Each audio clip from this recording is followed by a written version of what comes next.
So today we are going to be talking about implementing a content strategy at the wrong time. Does anyone here know when you should start content strategy? You can just shout it out. At the beginning, yay, right? The problem is that even though content strategy is important and has been around for a very long time, we often don't start it until at all or in the middle because there's not money in the project. It gets hacked. It's on the cutting room floor often, which makes someone like me very sad, but I see it over and over. And I particularly work with a lot of nonprofits, so it happens. But today we're going to start talking about what to do when you get called or need to start content strategy in the middle of the project. First, who am I? My name is Lynn Winter. I'm a freelance digital strategist. I work with agencies locally and across the country doing digital strategy, which I think is kind of a made-up title for someone that does user experience and content strategy. I also do project management and have done that for 18 years, so that's kind of my background. I also started a conference this year for digital project managers called Manage Digital, which we had our first conference this year. We had 140 people, which I'm pretty excited about growing that community and bringing people together. So I do that like 80% of my time, and the other 20% of my time is what you see here. This is me waiting for the opening ceremony for the Super Bowl here. So I run camera because, why not have two careers? So I shoot sports and shot the X Games and shooting a Vikings game tonight, so I can't stay super late, which I'm bummed about. But I do that, and when you do things like the Super Bowl, you sit around all day long and do nothing. Like the day of the Super Bowl, I was there at 9 a.m., and I didn't shoot anything until 6 o'clock. So I learned to multitask and get my other job done at the same time. So before we get started, though, I do want to provide a lovely public service announcement that you will see examples in this presentation from people that invested in content strategy. Some at the beginning, some not so much at the beginning.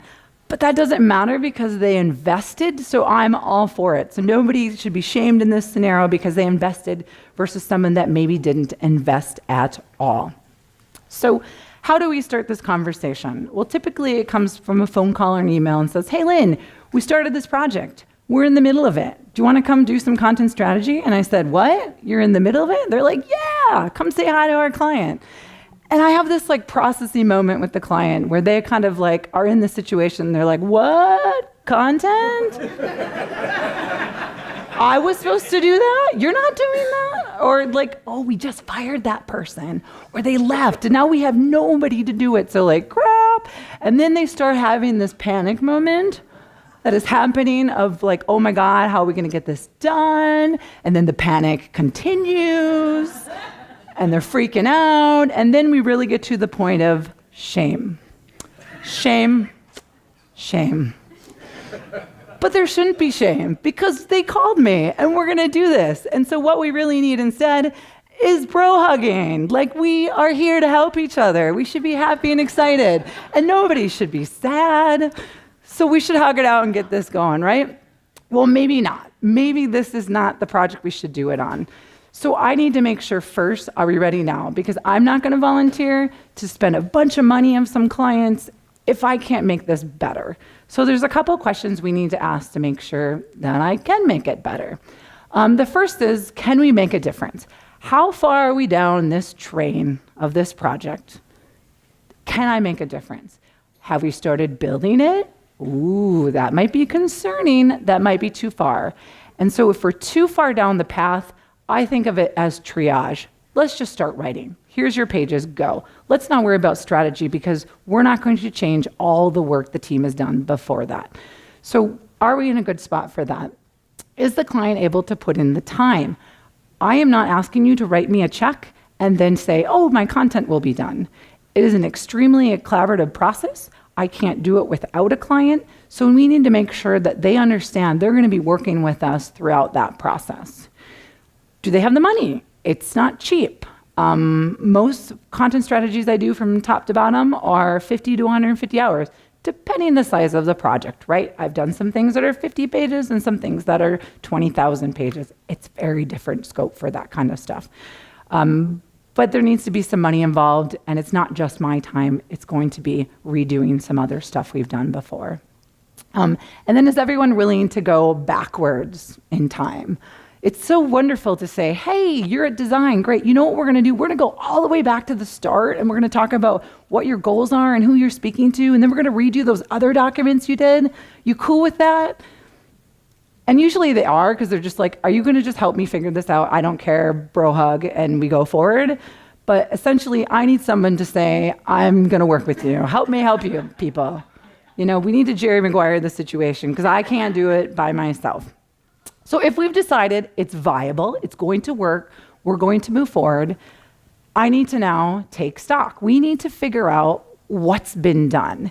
And it might be a scenario that you're working in an agency, you're working in-house, and you've seen some of this stuff go by, but you're not responsible.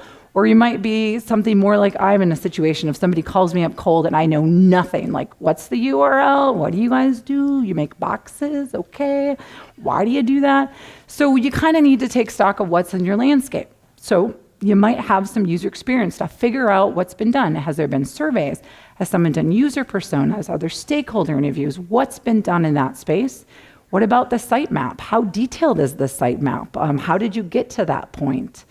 With wireframes, like how many pages do we got? Have we mocked up all the different components? Are there pages for every single thing on the site? What's there? And then we get further down that train and we're like, oh, there's designs. Great. I love when there's designs. So there's designs, and designs are really deceiving, right? Because they're pretty, they're done. It looks like a website, but it's not taking into account content. There's also times when somebody's already building when I start working on it. And so that always gives me a little pause, but I need to figure out where that is at and how much time has been invested.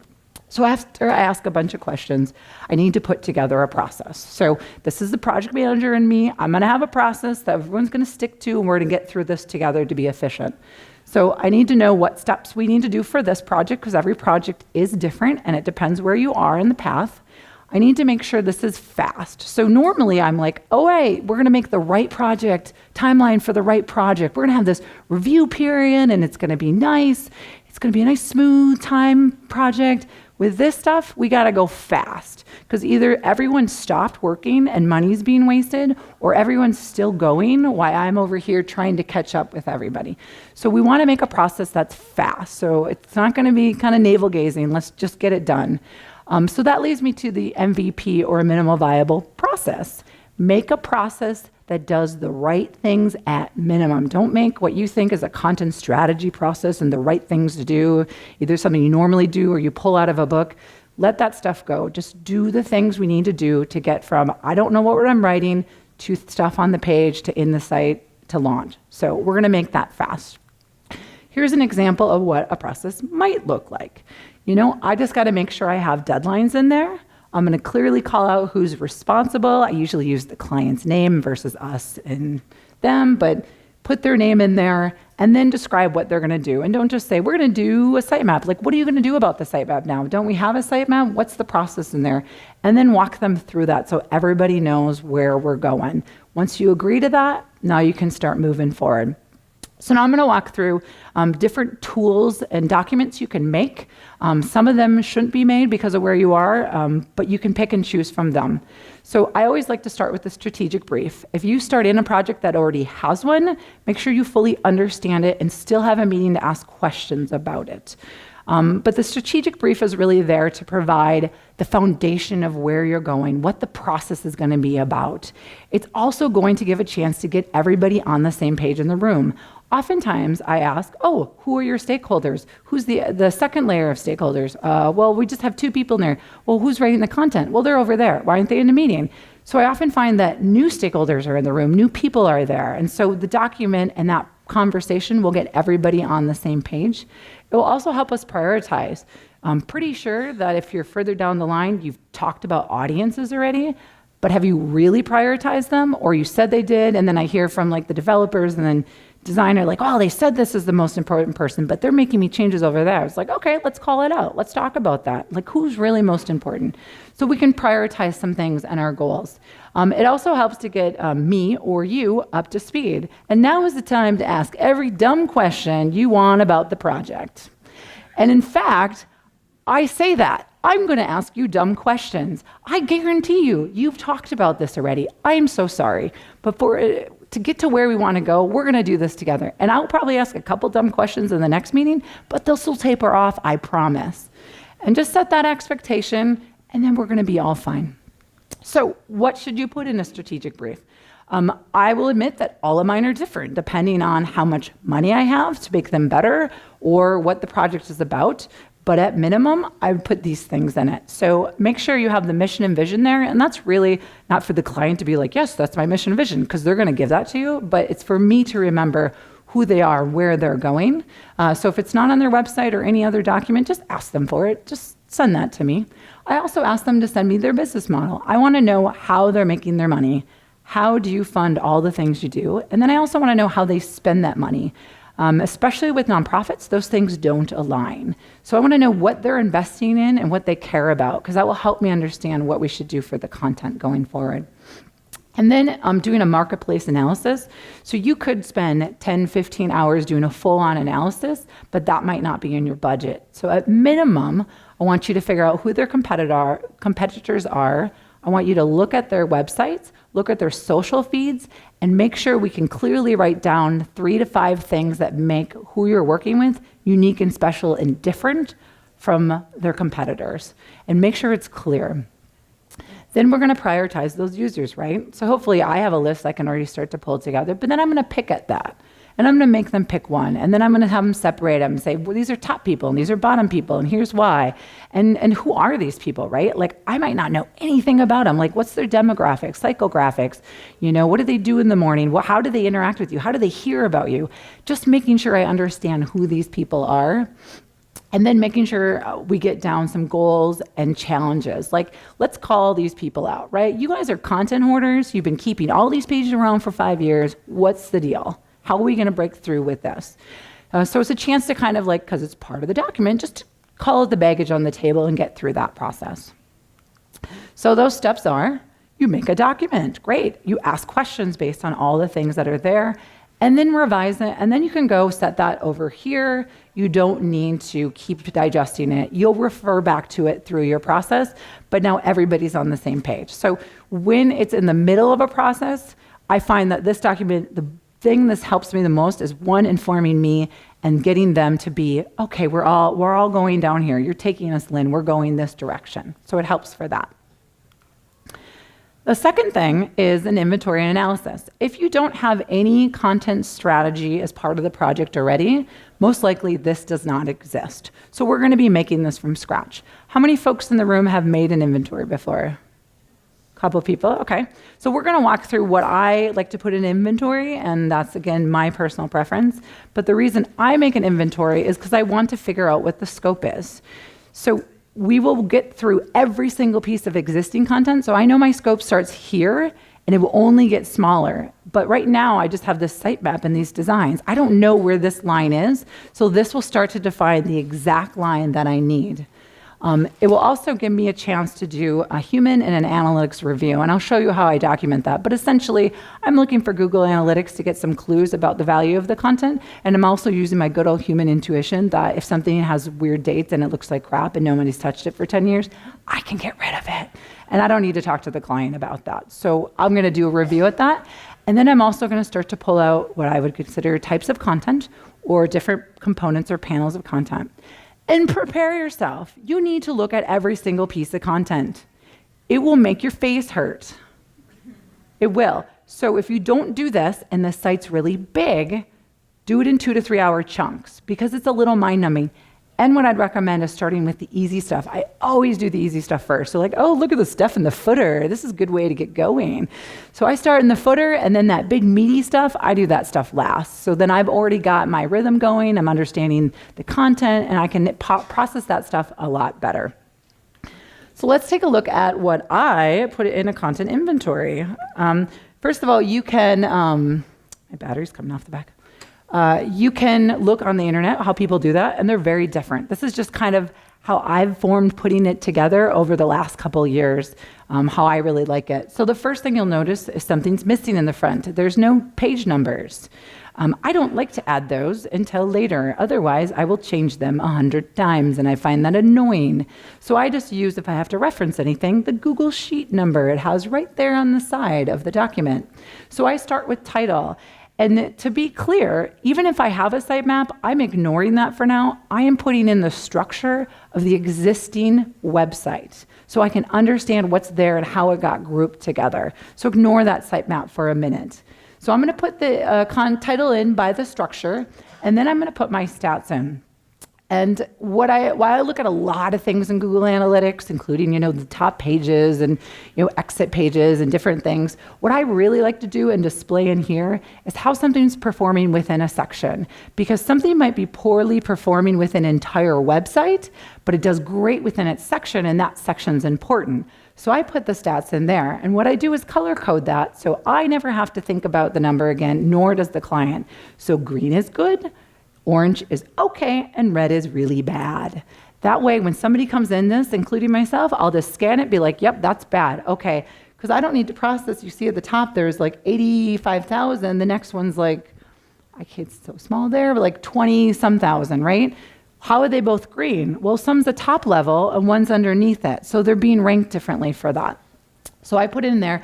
I don't do every single page. This is just a weird section that I must have really wanted to understand a little better, so I went through it.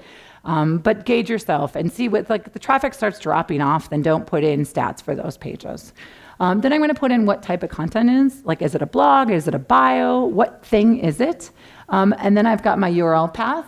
If we move to the top and we see the yellow arrow, those are things missing from this one because I didn't get a CSV export and I had to do this one by hand, which was like 4,000 pages.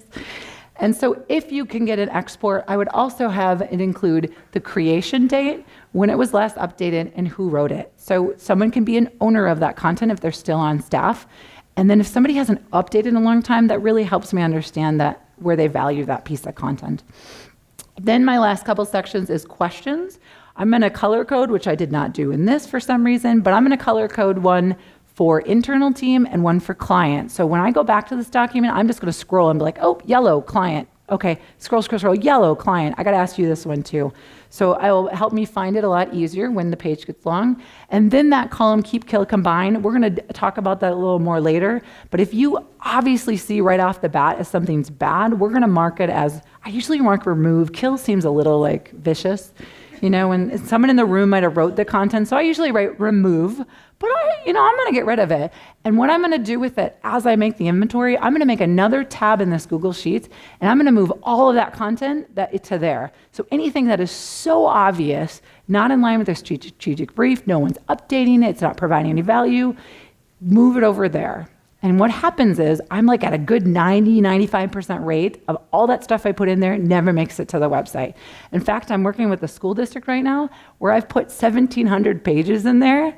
They started going through it. They're 50 to 100 pages in checking them all. And they're like, Lynn, we're going to get rid of all of them. I'm like, are you sure? It kind of panicked me, but I'm like, no, I knew they were really bad.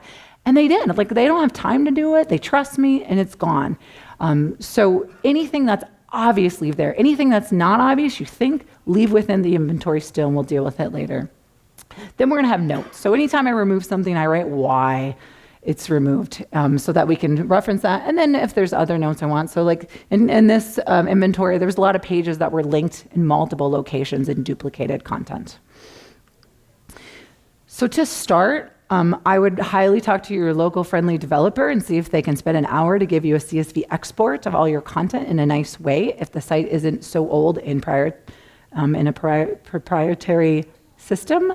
Otherwise, hand create it. Now, there is a tool called Content Insight that will give you some magical URLs, but I don't like it because it also spits out a lot of junk when people search stuff, and you've got to go to every page anyway. So I personally don't use that kind of tool, but a lot of people do. As I mentioned, I think you should decide what stays or go. The client doesn't need to agree with that, but if you make those decisions for them, they will go through that process much more fast, and they will agree with you. Notes, as I said, color code it, whatever you do yellow and green, whatever it is, so you can quickly pull out the questions that you have, and then do screenshots of components and content types. And what I mean by that is, this is something I've been doing that's a little newer, but I like to write down when I find a content type. It doesn't mean that exists going forward, but I have a bio, I have this, I have that. Especially if the site's bigger, I might not remember all these things. So I can do this, and I can either, if wireframes are already done, I can cross-check them and say, hey, why isn't this up there? They have it on their current site. Oh, it's okay, we're getting rid of that. Or if wireframes haven't been done, now we've got a start of things we might need on the site. And then if the site is more current, you might want to do more component or panel, the chunks of stuff that might be a grouping of unique things on the site. If something's old, sites aren't really looking like this yet, but something newer, they might have unique things. So I just take screenshots, shove it right in a tab in my inventory, and have it there for later reference. So I'm going to use Google Sheets to make this, so I'm going to get it started so everyone can share it. I'm going to get the entire inventory in based on the current structure. I'm going to create 4 different tabs or more. The first one is the inventory. The second one is my remove tab of all the junk, obvious junk. The third one is large groups of content, and that might be 3, 4, 5, and 6 tabs. And that is like if you have over 100 items of news or bios or blog posts, and you're not touching them, or you're not going to at least put them into this inventory process because they're going to get migrated, just move them out of your way. Otherwise, you're scrolling all day long on your inventory. So just set them aside. They'll be in a separate tab. And then the last tab is your content types or your components.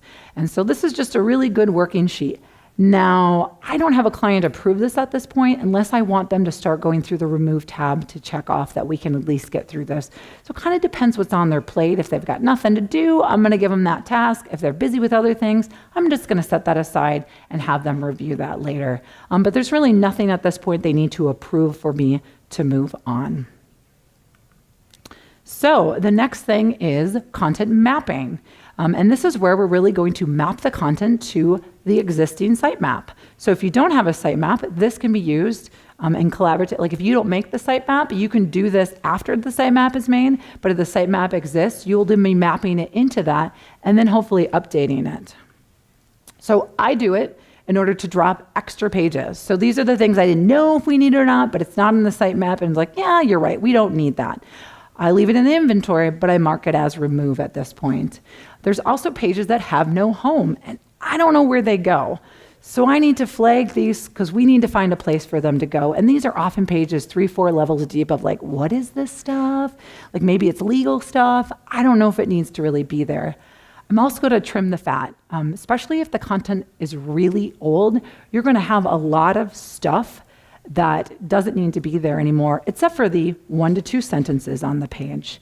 And so you'll find that you can take 3, 4 pages and pull out a section here, section here, section here, section here. And so I talk about that as combining the content together.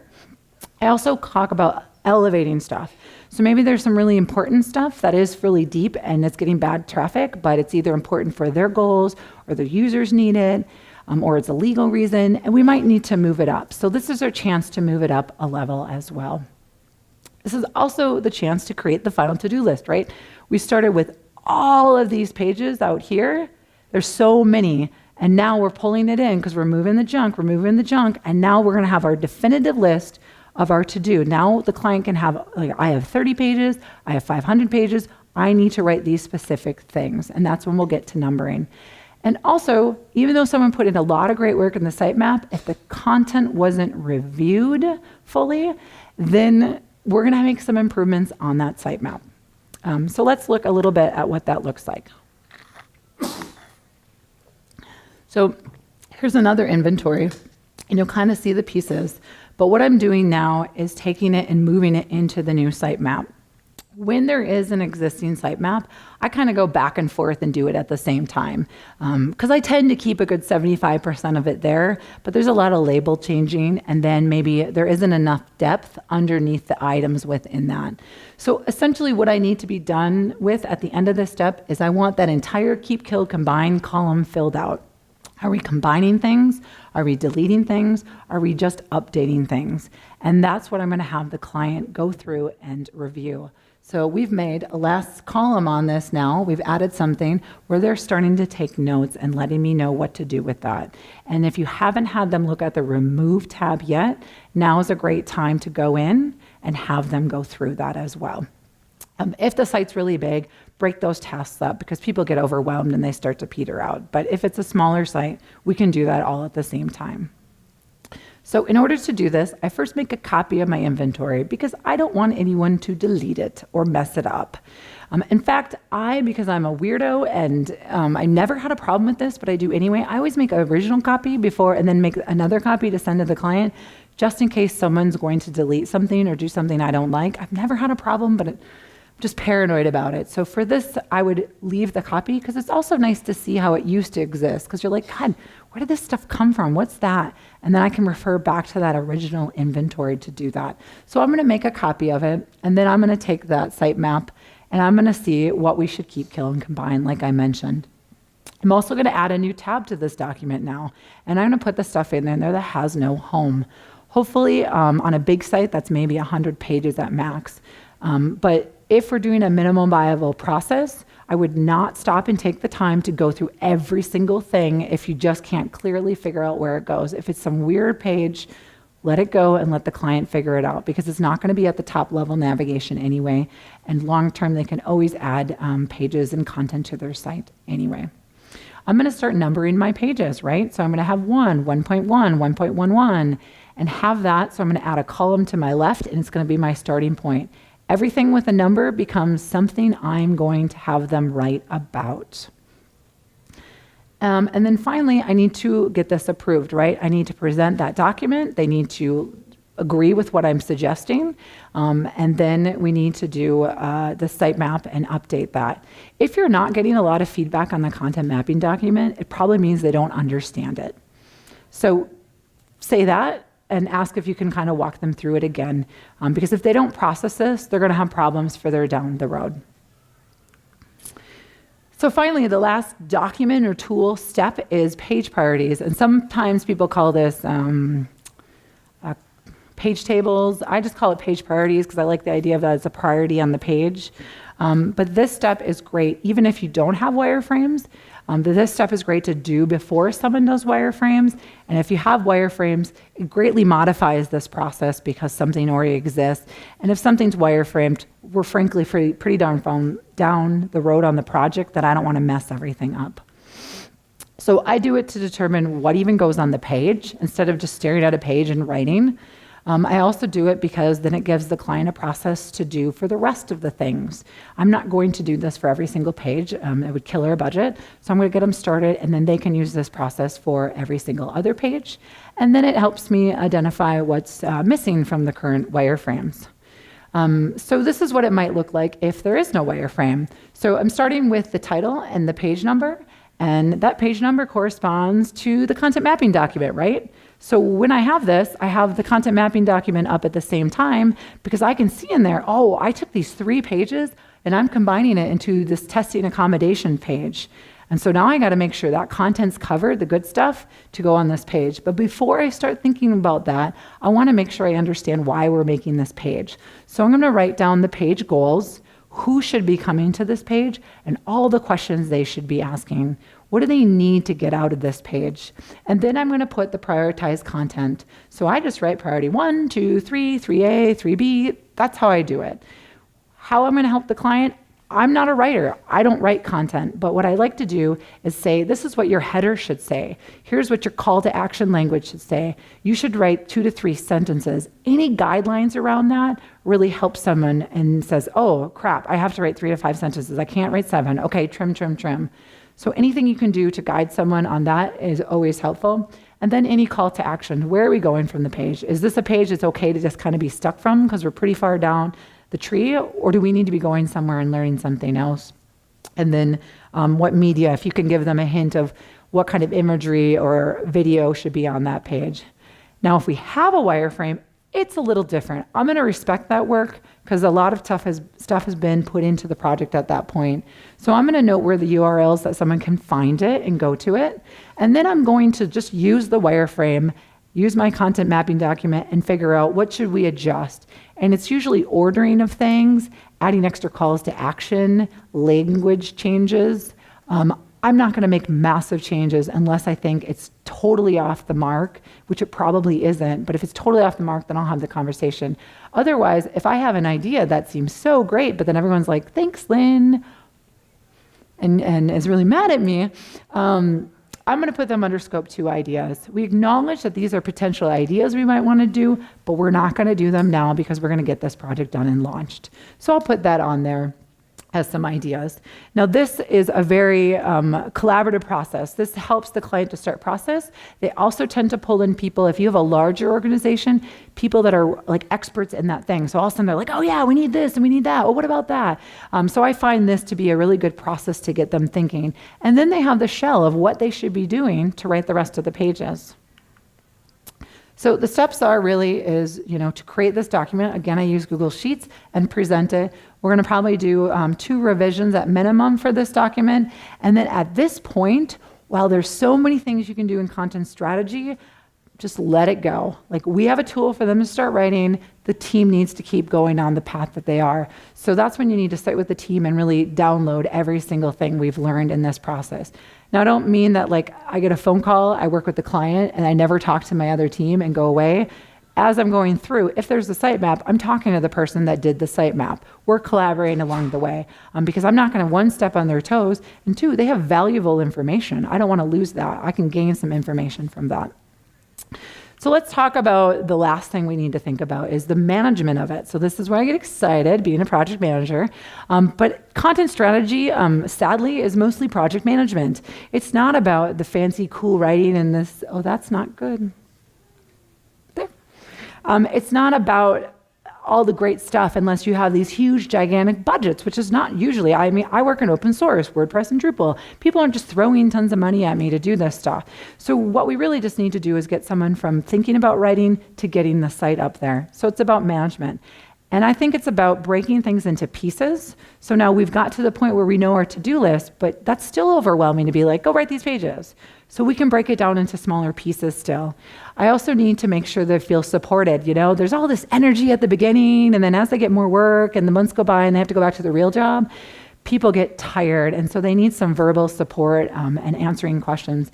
And to be honest, this is really about being a bad cop. I need to make sure they get their shit done and we get moving on because everybody's waiting and it's costing money. And when timelines extend, it costs money. But how do you make a client pay for timeline extension? It's a really hard thing. So this process is also about making sure stuff's getting done. And if it's not, I'm going to tell them how to do it. So how do you do this? Well, if you have a small site, I'd recommend taking that content mapping document, going to the far right and adding some columns. Add a who's responsible, what's the deadline, and what phase it is. Is it draft? Is it editing? Has it been moved over to WordPress? What is that? If you have a bigger project that have a lot more things, there's multiple people writing content, maybe there's some political angst and challenges, I'd suggest using a thing like Gather Content. I've used this tool for several years. I don't get paid money when I talk about it, but I do talk about it a lot because I think it's great.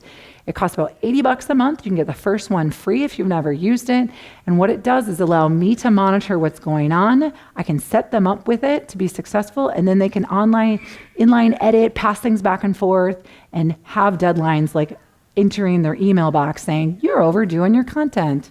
What are you going to do about it? So let's look at what it is. So there's lots of different screens on here, but essentially what I would do with a tool like this is I'm going to first assign the workflow. You can set up any workflow you want in here, just like you could write it in a spreadsheet. But I'm going to decide, we have a draft, editorial, is there a subject matter expert reviewing things? Does it need to go through legal? When does it get moved over? Just for you guys to know too, there is a connection so you can import it directly into WordPress and Drupal too.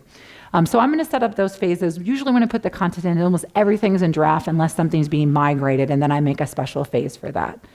Then I'm going to put in the tree structure, which is great. I pull up my content mapping document, everything with a number, it gets put in here, and voila, no big deal. What takes a little more time is setting up each of the templates.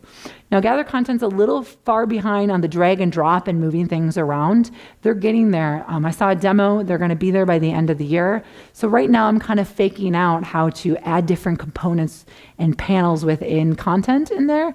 But I decide what those templates are and then assign it to the content. So when someone is assigned the home page, they will click on it, open it up, and it says, hey, you need a homepage banner. Upload your image. Add the title, add the subhead. Now you need to add intro text, 3 to 4 sentences, add that in there. So instead of staring at the home page as an item, they're staring at 20 items within that piece of content that they have to fill out. So it's a little more like Mad Lib style, but a little less fun. Then we have next due. Yes, I can see it sideways. So I didn't fill this out. This is why I can't see it, because it's not there. So I'm a bad human, but most of those are LWs, which is me, so I don't have to sign myself date because I know I'm take care of it, because a lot of that stuff got migrated or are really a developer. It's just a title and a nav that links off somewhere. So we're going to do that on the site. But I'm going to put dates in there. And what I like to do with clients that are like, you know what, we got to launch by this date. We have this big event. I'm like, you're not going to launch that day. There's no way you're going to. No, we're going to do it. I'm like, great. I'll put the timeline on. And within a week, everything flags overdue, and they're like, oh, we're not going to get this done, are we? I think you're right. Good idea there. So if someone's being really forcible, put it in. If not, get them the deadlines in a reasonable time frame. Who it's assigned to, I don't deal with that because I don't know what's in a client's mind of who should be writing the content. So I just assign everything when it's done and ready to their project manager and let them assign it to the rest of the people. So I don't worry about that. And then this is where I can monitor that. So like if it was today and I don't see anything worked on since July 12th, we're in big trouble. Or I can look at this screen, which is kind of one of the landing pages, and if we're supposed to be 75% done with our content, we're totally hosed. And I see this a lot. I sometimes see it really filled out and it's really exciting, but usually we're behind, but it's a good way for me to police the situation. So content management to me is about deciding where we're going to track all this progress in a tool or somewhere else, setting up that tool for them. So if it's a small site, we don't need to set it up. Use your page priorities, fill out the rest, get your content done. If it's a bigger one, gather content, get it set up so they're also not having to learn a whole new tool. It's just like all they have to do is click on the page title. And then do regular check-ins. And then I think really at this point, you're going to cross your fingers because you need to let them fly and you don't know if it's going to work. So, I mean, if someone gets this like 50 to 75% right, I'm really excited. But it's hard. So also, I think you need to decide like how this works for you. So maybe you're new at this and you're like, this is great, Lynn. This is the first time I'm putting my foot in it. Or you've done some of this stuff before and you're like, well, those are dumb and I do these things. I've learned, because I work with lots of different agencies right now and have in the past, is that every team, every project, every client's different. So that process adjusts for me. Those are the base foundational things, but I also do more things for certain projects. So you just kind of have to decide what works for you and try and test some things. Also, some clients don't get some things. Some things are hard concepts because they just don't do it. And it's not that because they're not smart, it's just their brain's not thinking the way my weird brain is. And so you might have to change the document or change the communication or something to make that work. So thank you very much. I did a lot of animals at the end. I don't know. I was having like an animal day.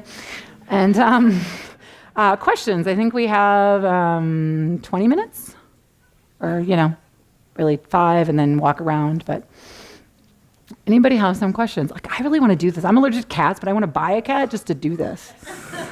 Like, it would entertain me for hours. Question over there? Oh, I think they're bringing a microphone because it's recorded. So you must use the microphone awkwardly. Thank you.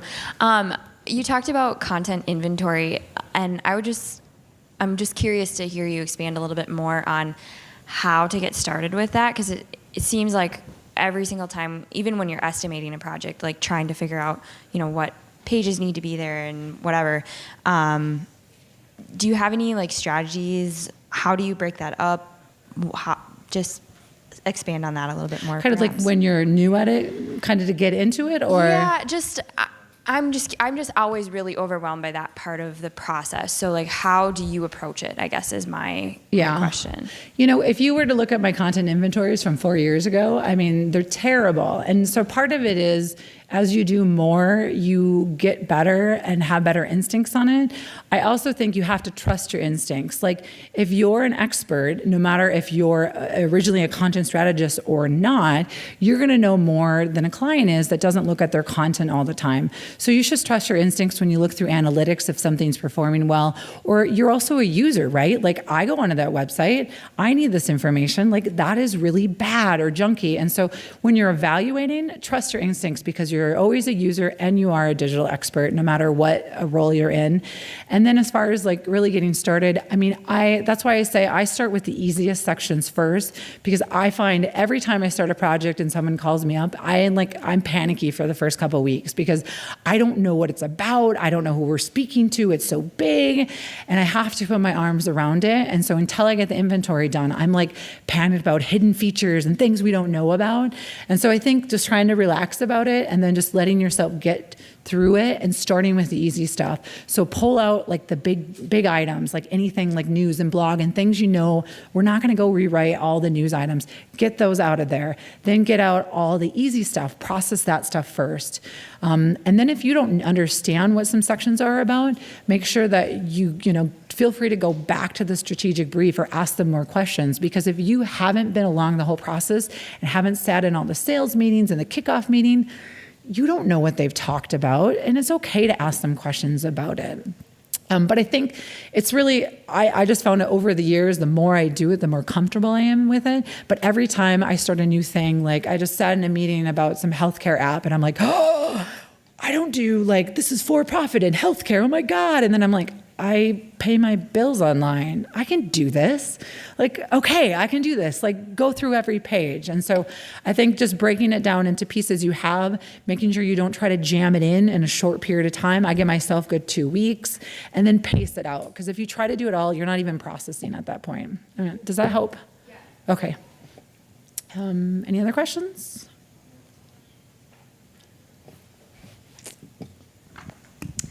So if you can't justify the $80 a month for the Gather Content app, do you have any other platforms that you have used that you like that are maybe a lower cost alternatives? I would, at that point, I would just go use an Excel spreadsheet.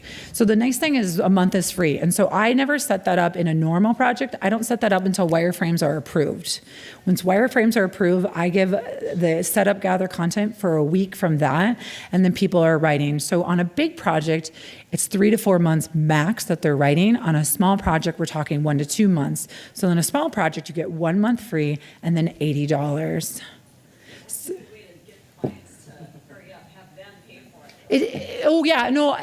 I should clarify that. I don't pay for Gather Content. I have the clients pay for them. I was at an agency where we got to a point where we were able to pay for it because we had multiple people on it. And then when you have a group, then you can have unlimited projects and it makes sense. But 90% of the time I've ever used it, I've had the client pay for it. Then they take it a lot more seriously, and I shouldn't have to absorb that cost because it is money. And I'm working on a project right now where some personal things have really disrupted the timeline. So we're going from 3 months to writing content to probably 8 months. And it sucks, but I would not be able to just absorb that because I'm a freelancer. So definitely have the clients pay for it, and then they make the decision. So if they're big enough, they would want the tool anyway. I think. I'll just sell it all day long. I should get a kickback from them or something. It's kind of sad. I think I saw another hand. There's just a couple over here.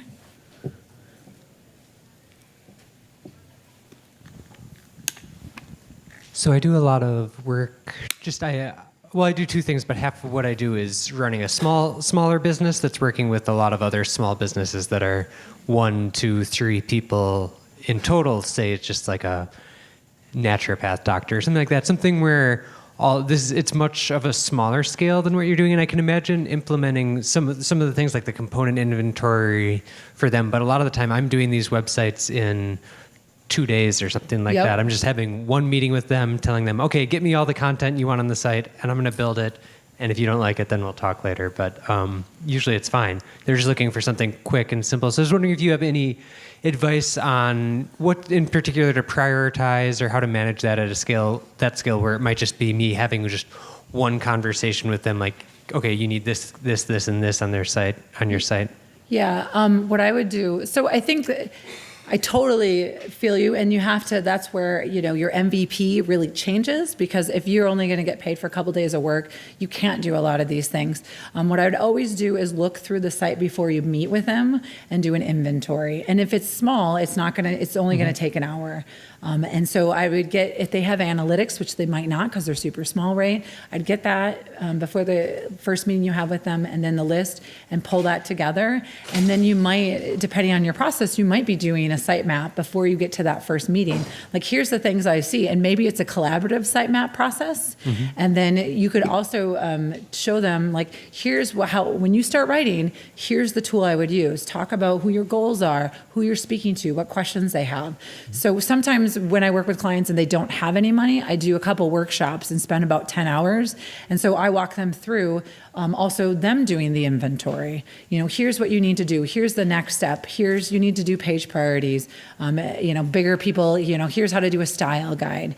So you might want to set up like a little workshop for that. So maybe you can like up your rate and add in an hour or two to just walk them through how to write the pages. Because I imagine in that process, you might be waiting on a lot of people to get their content done. Or are they pretty good about that? Yeah, sometimes I wait on them. I just tend to I try to say a lot of time my process is just you need to have all your content done before we start having serious conversations, but then sometimes maybe their content isn't where we'd both like it to be, and they hand me the content, I'm like, that's not right. So maybe trying to figure out some stage before that where I do some consulting about how to put together content and then wait a while before I do the work of building out the site.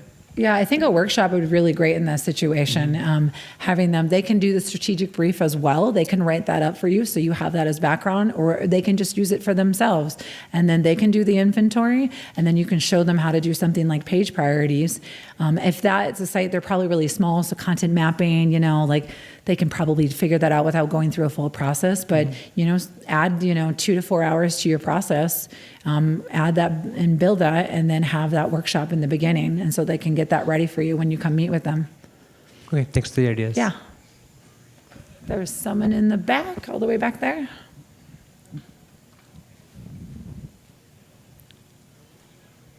Yeah, kind of two questions. First, how much time does it take you to do an inventory? Or, it depends on the size of the site, I'm sure, but can you estimate your time? Like this website has 50 pages or 100 pages, so I think this is how much time I'm going to spend on it.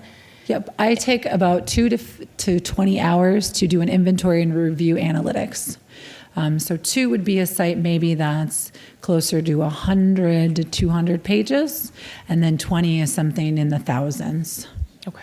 And then do you always do an inventory on your own, or do you ever split it up and have anyone else tackle it with you? I think, so my first option would be that I always do the inventory, so I understand it, but I wouldn't split it up because I think one person needs to own it. So right now because I work with a lot of nonprofits, I'm trying to work through a training kind of workshop situation where I can have them do it. And it's really hard for me, one, because I do it all the time, so I'm looking for something very particular, but also I'm not processing the content. So I have to just trust that their notes process it for me. But I do think one person needs to look at it because you learn so much in a holistic picture. So I would do that, whoever that is. We got 12 minutes unless people want to. Oh, okay. So we're going to break, and then if anyone has questions, I'll be up here. Thank you so much for coming.